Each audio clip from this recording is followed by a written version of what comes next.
mais la Confédération a pour mission, comme l'indique la loi, l'étude et la défense des droits et des intérêts des commerçants. C'est-à-dire que sur le plan administratif, sur le plan juridique, sur le plan fiscal, etc., etc. Donc,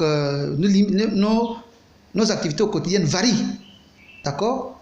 C'est comme on peut, sur le plan par exemple, de la défense des intérêts.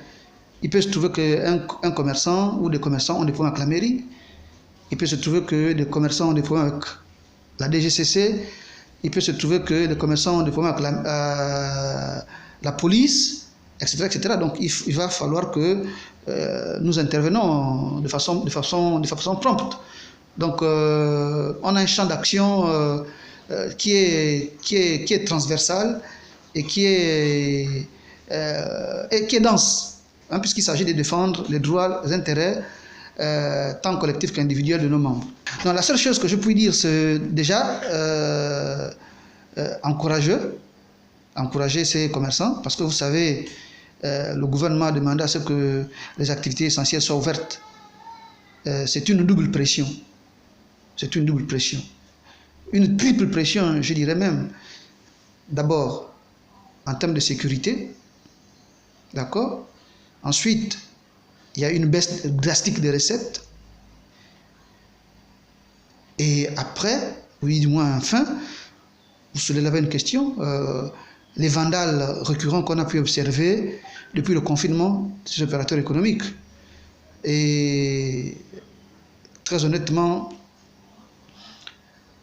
là je parle en tant que musulman, nous renvoyons toutes ces difficultés-là à Dieu, parce qu'il n'y a que Dieu qui peut nous apporter la sérénité dans ce que nous faisons. Non, même cette restriction de liberté a fondamentalement un impact sur nos activités.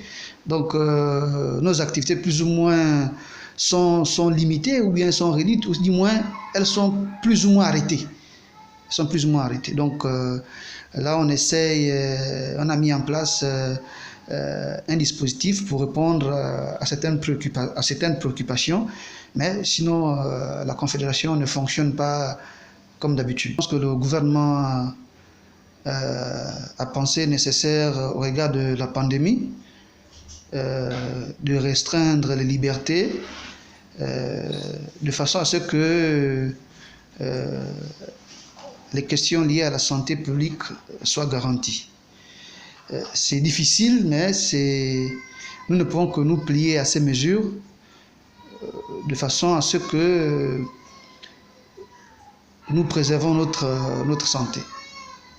Nous ne faisons pas partie du comité chargé de piloter l'équité alimentaire, d'accord, dont l'origine déjà a été, il faut avouer que c'était une initiative salutaire, c'est une initiative salutaire, mais nous constatons tout simplement que la plus grande partie des populations n'a pas pu bénéficier de cette équité alimentaire, du moins les nécessiteux. Mon voisin immédiat est une personne nécessiteuse, mais jusqu'à aujourd'hui, ce dernier n'a pas bénéficié de son kit alimentaire, ou du moins tout le quartier. C'est que je sache, moi je suis au premier arrondissement de la commune de Vendo.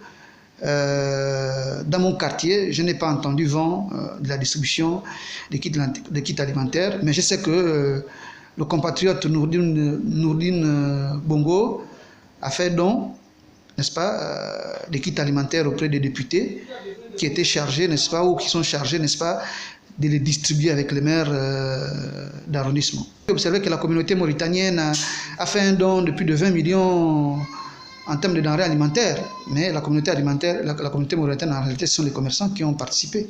Donc on ne voyait pas pourquoi il fallait que les syndicats, de manière individuelle, aillent faire encore des dons au gouvernement, dans la mesure où cette voie a été portée par la communauté mauritanienne, même si, en tant que secrétaire exécutif, je n'apprécie pas la démarche. D'accord? Voilà. Maintenant, ces dons ont alimenté la banque alimentaire, mais ce qui nous préoccupe, c'est que beaucoup de compatriotes n'ont pas bénéficié des kits alimentaires jusqu'à ce jour. Donc, la question de la pandémie, là, ici, vient remettre en cause, ou du moins, plus ou moins, vient nous montrer parfois les limites de nos gouvernements et même des populations, même de la société civile, à répondre à certaines préoccupations d'intérêt général.